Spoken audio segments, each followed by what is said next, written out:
আমি জাস্ট গহ নাম্বারটা দেখাই, তাহলে বাকি সবগুলো তোমাদের হোমওয়ার্ক থাকবে, তোমরা পারবা না, একটু বাসায় বসে করবা।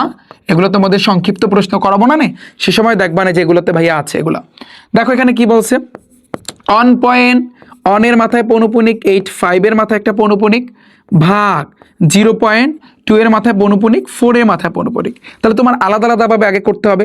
অন পয়েন্ট, অনের মাথায় পৌনপুনিক, 8, 5 এর মাথায় পৌনপুনিক, এটাকে নিয়ে আগে আমরা কাজ করি। তাহলে আমরা কিন্তু জানি ভাই, আমরা কি জানি বলো, তুমি বলো, সিম্পলি বলো, আমরা আসলে কি জানি। দেখো আমরা এটা জানি, এই জায়গাতে তুমি দেখো অন পয়েন্ট, এখানে পুরো উপরের কাজটা করি যে 1, 1, 8, 5। আমার আগে তোমরা অনেকেই করতে পারতেছো, থ্যাংক ইউ। যারা যারা করতে পারবো থ্যাংক ইউ, তোমাদেরকে অসংখ্য ধন্যবাদ, তোমরা কমেন্ট করো ভাইয়া।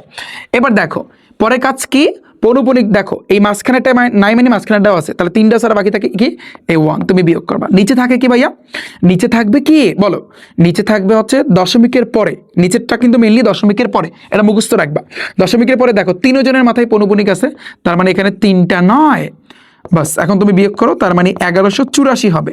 85 থেকে 1 বিয়োগ করলে 84, তাহলে 99, এই 5 রইলো, আমরা আর কিছু করলাম না। পরেরটা 0.2 এর মাথায় পৌনপুনিক, 4 এর মাথায় পৌনপুনিক, এটাও সেম ভাবে তুমি কি করবা, ফার্স্ট এখানে 0 to 4 বসে, 0 to 4 তুমি বসে না, এটা বাদ, মাইনাস পৌনপুনিক ছাড়া যে আছে 0, এই যে 0, ডিভাইডেড বাই কি হবে বলো, ডিভাইডেড বাই তোমার হবে দশমিকের পরে, দশমিকের পরে 2টা মাথায় পৌনপুনিক, তার মানে 2টা 9 হয়েছে।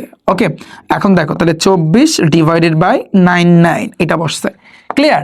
যদি তুমি এতটুকু বোঝো, যদি তুমি এতটুকু বোঝো, তাহলে এখন তুমি করবা কি, অতএব ভাইয়া তোমরা নিচে নিচে লেখো, আমার জায়গা নেই। এই যে দেখো অন পয়েন্ট, অনের মাথায় পৌনপুনিক 8, 5 এর মাথায় একটা পৌনপুনিক, ভাগ 0.2, 4 এর মাথায় পৌনপুনিক। এখন তুমি সিম্পলি দেখো এই জিনিসটাকে আমরা করে পাইছি কত, 1184 ডিভাইডেড বাই 995, এই যে দেখো ভাগ, এই যে ভাগ আমি দিলাম, এই জিনিসটা করে আমরা পাইছি কি 24/99, 24/99। এখন তুমি দেখো ভাগ থাকলে গুণ হয়ে উল্টা যায়, তাহলে 1184 ডিভাইডেড বাই 995, ভাগ থাকলে গুণ হইয়া এই যে দেখো 99 যাবে উপরে, আর 24 আসবে তোমার নিচে। এটা কিন্তু ভাইয়া কাটাকাটি, তাহলে সিম্পল হিসাবটা তুমি দেখো। আমাদের তো ভগ্নাংশে রাখতে বলে না যে আমরা ভগ্নাংশ আকারে রাখবো, তাহলে কিন্তু আমরা এই 1184-কে আমরা কিন্তু 24 দ্বারা ভাগ দিতে পারি। দেখো তোমার রেজাল্ট নামছে 49.3333, দেখো dot dot dot dot dot, অর্থাৎ 33 আসতেছে, তার মানে 3 কিন্তু বারবার আসতেছে, তার মানে আমি লিখতে পারি কি ভাইয়া 49.3 এর মাথায় পৌনপুনিক, এটাই আমাদের অ্যান্সার।